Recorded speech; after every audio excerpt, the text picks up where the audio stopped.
There's one thing that you can do, and I talk about it a lot, and it's doing a planning history search. A planning history search is a public search that you can do, it's completely free, where you can find out what any person in your authority is applying to do, and it gives you so much information about whatever it is that you want to do. Planning history is something that no one ever really uses much. It's not a secret, it's out there in plain sight, but it gives you so much information about what you can and can't do. If you're interested in doing HMOs, if you're interested in doing holiday lets in a particular area, if you thoroughly interrogate the planning history of that authority, you will get a really good understanding about whether or not you can do that type of proposal in that authority. If you want to learn more about the planning process and how you can unlock value out of any property, click the link below to learn more. So I was helping someone out with some planning matters the other day, and it occurred to me that there's probably a lesson in what I was talking about because they found it very valuable. If you can overcome this one thing, it will allow you to pretty much do whatever you want with it in planning worlds. Now you might think that's crazy, but it'll make sense in a minute.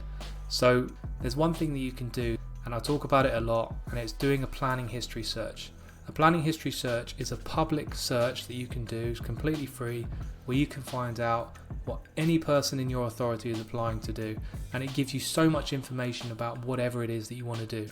Taking the example of office to resi, if you did a planning history search and you looked for examples of recent proposals of office to residential, look for recent ones, then in the officer's report you'll find they'll go through all the spiel and then they'll get to principal, and the principal will tell you exactly what that applicant did to allow for the change of use from office to resi. It will go into detail about exactly what policies it met, and then into detail about why the proposed use of housing was acceptable. You might also find that it was refused, and for the same reason that might give you more research, more understanding as to whether you can do what you want to do now.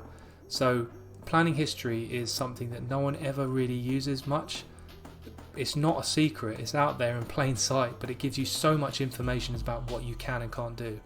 If you're interested in doing HMOs, if you're interested in doing holiday lets in a particular area, if you thoroughly interrogate the planning history of that authority, you will get a really good understanding about whether or not you can do that type of proposal in that authority, and you might get an insight into, I can do it in certain areas in that authority and other parts of that authority I can't. Whereas some authorities might be, yeah, we'll do it always, and some authorities might be, they block it always. So planning history search is a way to bypass all of that, because I think a lot of people get confused by, I need to look into this policy, what about that policy? Because really, planning authorities have, something like 40 to 50 policies in any authority, and it's really hard. If you read them all in detail, they'll seem really contradictory, and they are, to be honest. They ask for everything.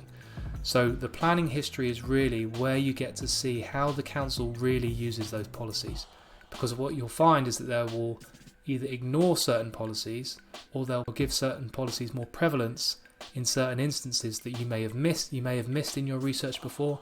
So what it does, it just does the research for you, and all you need to do is just read how they assessed it, and it'll give you so much more assurance into whatever investment you want to do. Now, I may well do a whole video on planning history, because I think it's so important and it provides so much information that I think anyone can benefit from it. And if you want to, please leave a comment below, and I'll be sure to do that. But the principle of getting planning permission all comes down to what's the existing use and what it is that you're proposing.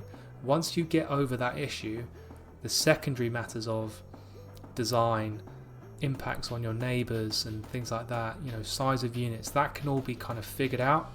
But getting over the principle is the biggest thing, and the biggest hack I can give you for that is to go and look at the council's planning records. Type in the type of development that you want to do. Maybe it's office to resi, maybe it's a big extension, maybe it's HMOs, maybe it's holiday lets.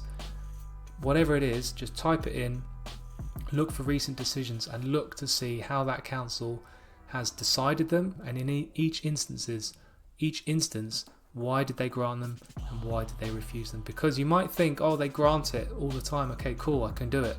That might be true. But then conversely, if they refuse everything, you might think, oh, I've got no chance. But that might not be true. In a refusal, quite often, a lot of applications are refused just because people haven't done what I'm telling you to do now. If they'd done what I'm telling you to do now, they probably wouldn't have got refused, because a lot of refusals are just people that are throwing in applications for what they want rather than what their research is telling them that they can get. So refusals are just a treasure chest of information, because they'll in detail analyze exactly how that policy should be assessed and why that proposal in that instance was unacceptable. Because when you refuse something, applicants have a right of appeal, so the council have an incentive to go into more detail about why it's unacceptable, and that in that assessment, that will give you loads of information about your proposal and what you could do on your site. So I hope you found that useful. Like I say, planning history will give you so much information, and it will allow you to get over that principle. Can I do whatever I want in my local area? And it will be a massive game changer for you if you can just take something from this video and just say, oh, I've learned how to do planning history searches and I know how to interrogate the records. Then you'll be ahead of so many other people.